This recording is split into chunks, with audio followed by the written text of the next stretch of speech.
I'm Lauren Whiteurst. I'm a certified personal trainer and certified nutrition coach. Hi, I'm Sunni Lippincott. I'm a certified professional life coach and a certified brain health professional. We also have Angela Salyers, who is a licensed professional counselor, and the three of us together make up Whole Life Vitality. We teach whole life vitality of the mind, body, and soul, bringing the physical, emotional, and spiritual together for whole life wellness.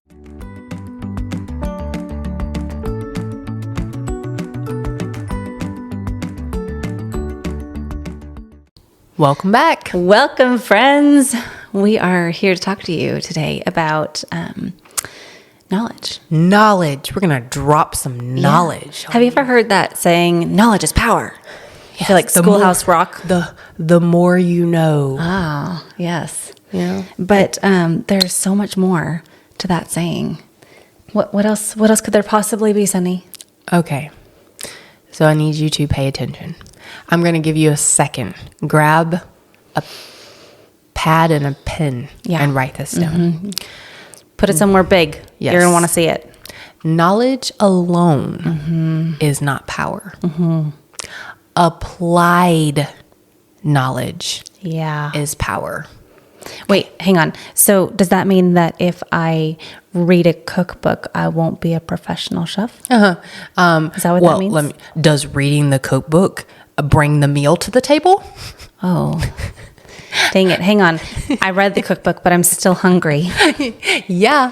Unless you read the cookbook, meal plan, grocery shop, and then actually cook the meal, all you've done is read a recipe. All you did was put that information in your head. Yeah. You read a recipe. That's all you did. Maybe it was a good recipe. It probably was. I'm still hungry though. But it's not actually nourishing you. The recipe alone does not give you the nourishment. Okay. It gave you the knowledge to receive the nourishment, but it didn't actually give you the nourishment. You know what I used to do when I was actively trying to get my body to lose weight, because I have been the whole gamut. I think my total pounds lost is like 85 pounds. And there were moments on that journey when I was just frustrated and feeling a little down about myself. And so I would think, you know what I need?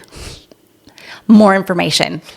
So I would go to the library, or I would get online and I would check out another book on health and fitness and nutrition and wellness. And I would just keep reading, and I'm like, this book is going to have the thing that's going to change everything for me. It hit that dopamine, huh? Every time. And I'm like, oh yeah, this is such a great book. And I'd be so excited. And you know what? My body didn't change. I would read the book and I would not have any more muscle on my body than I did before I read it. Yeah. You know why? Well, it's because I still wasn't moving my body at all. Yeah. Yeah. Do you see where we're going with this? That an accumulation of knowledge is not actually going to change your life. Right. Until you start applying what it is that you're learning to your life, nothing will change. You will probably be in the same place. That knowledge, I will say, is still valuable, because then once I was in a mental space to be able to move my body, to be able to apply that knowledge, then I already had it. Yeah. So that's really nice. Yeah. If you can retain it. That's true.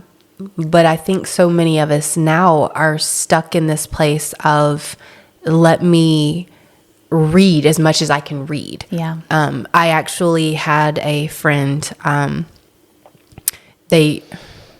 so here's the deal. I do not like, I don't say I don't like, I'm going to take that back. I'm having a hard time with this one, Sunny. Because I can hear the backlash already. Okay. I don't read fiction.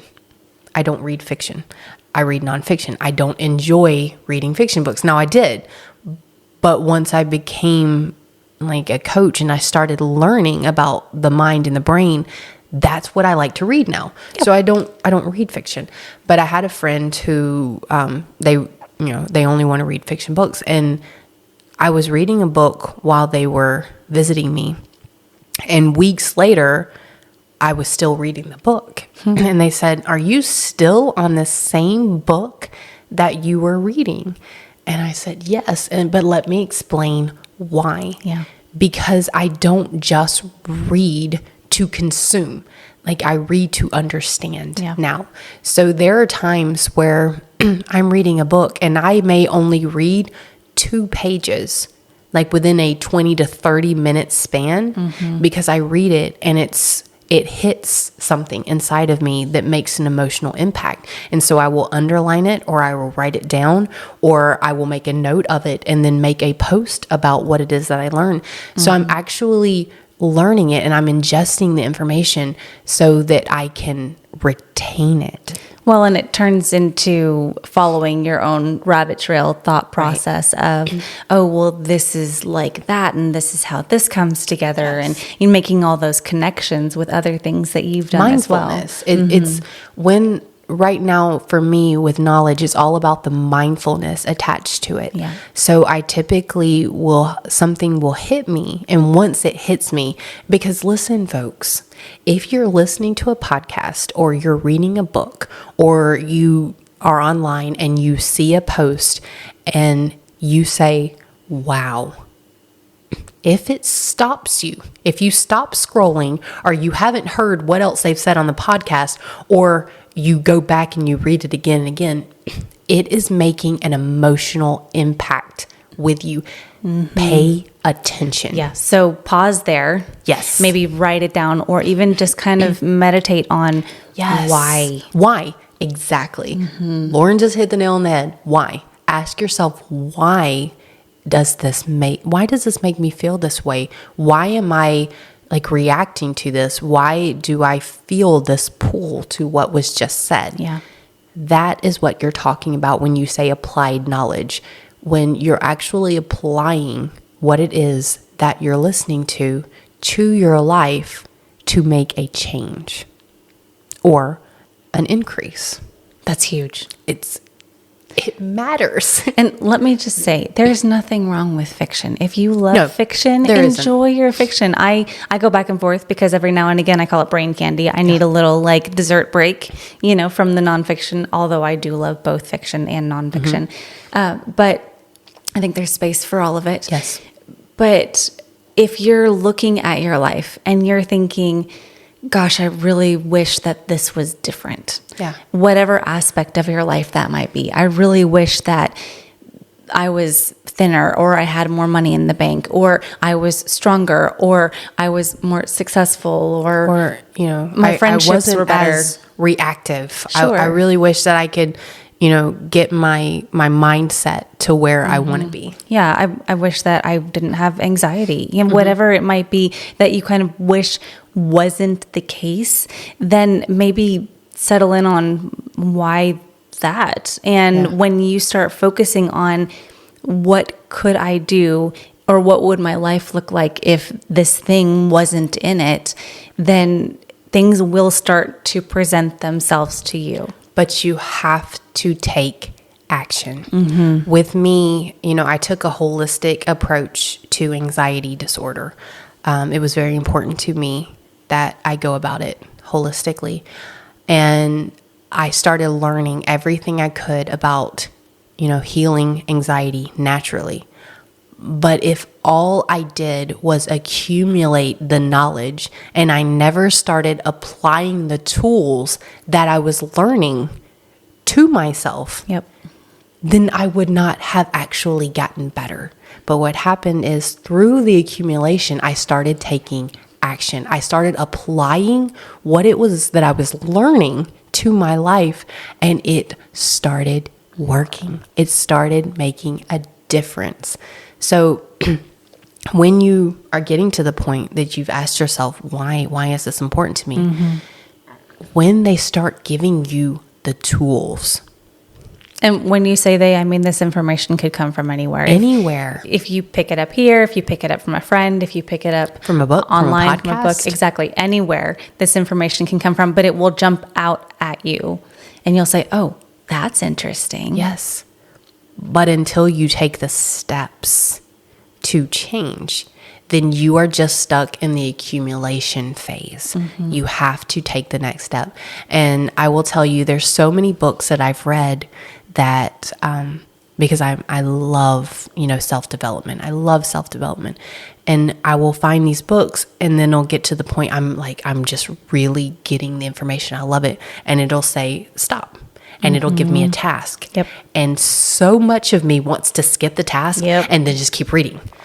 But the task is there for a reason. To slow you down. It's there for a reason. It's there to help you. It's there to build upon, to help you, to give you the necessary steps and the necessary tools that you need to get better. So when you're listening to the podcast and they tell you, hey, do this. This is what this is.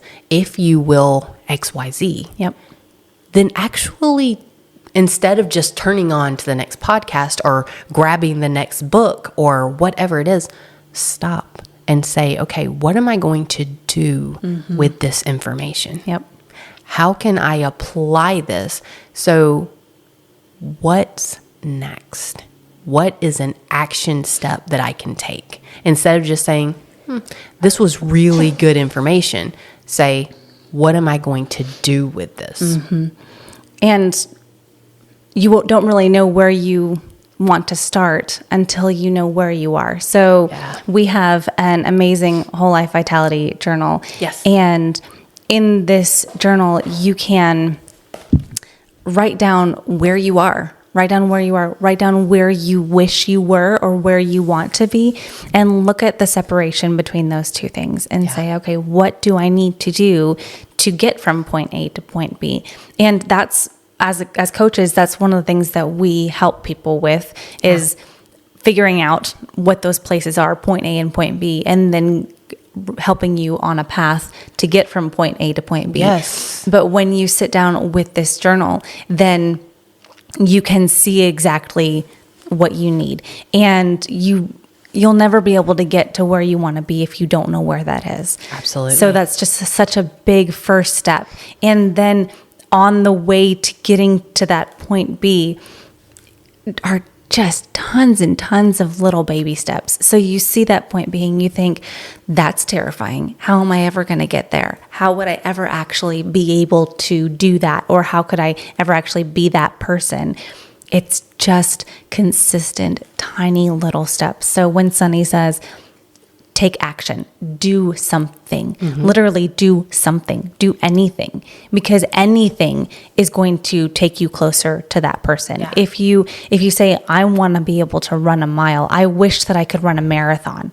You start by walking around the block. Absolutely. One time, or walking to your mailbox and back. Yeah. Whatever feels a little bit challenging to you, start there, because you're not going to go from a couch potato to running a marathon overnight. No. You're not going to do that without walking to your mailbox and back. Apply it. With anxiety, one of the major factors that fights it is gratitude. And I learned that, but just learning it wasn't going to change. It wasn't going to fight the anxiety. I had to actually start practicing gratitude. Yep.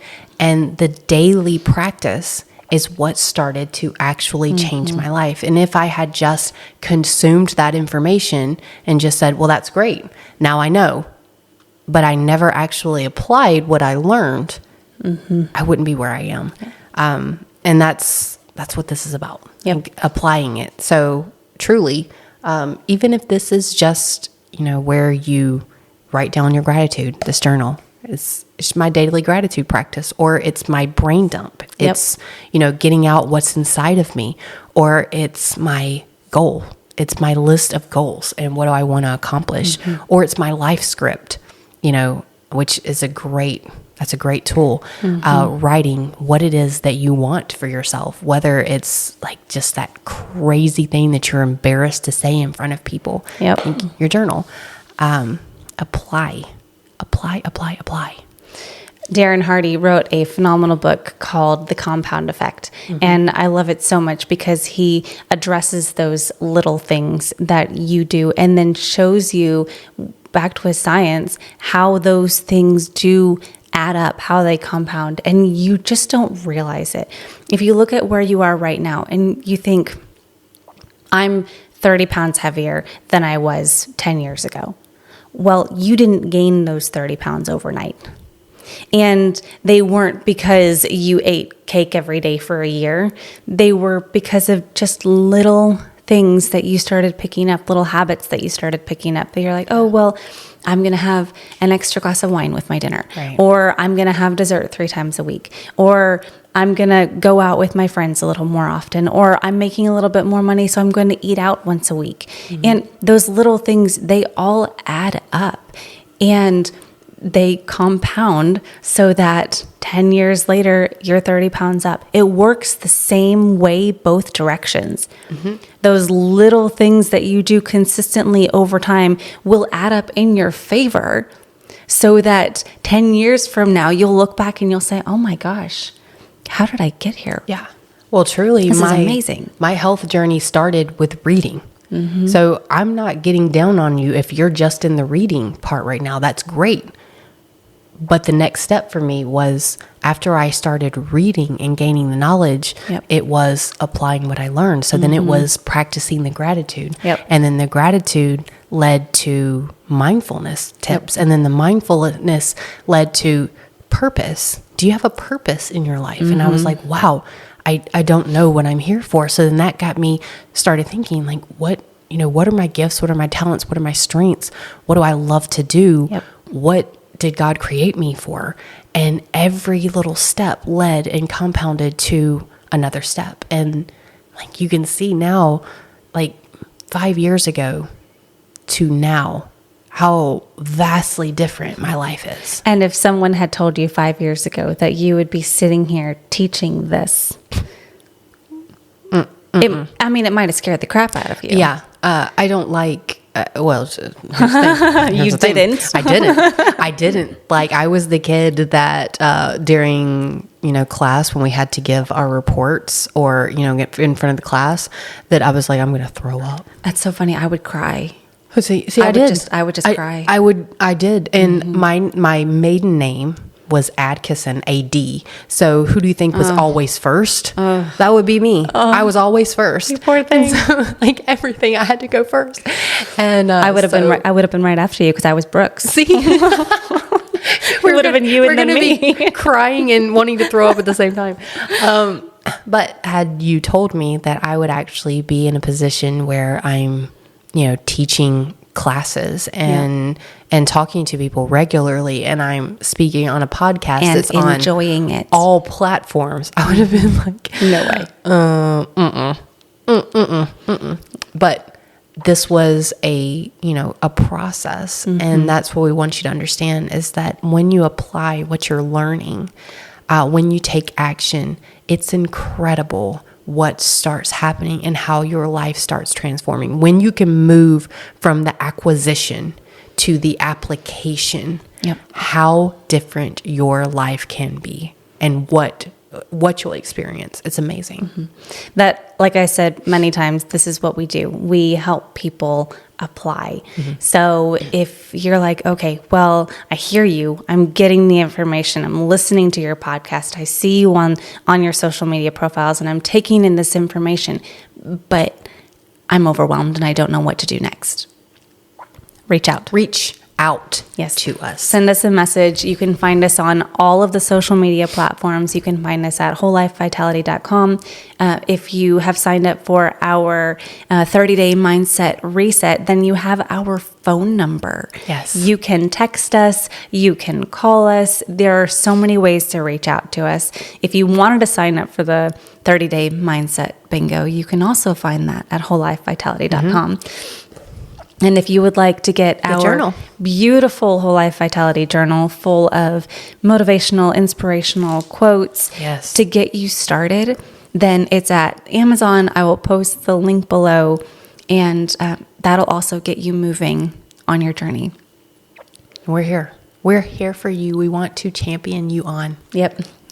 Thank you so much for joining us today. We will see you next time. Bye, guys. Bye.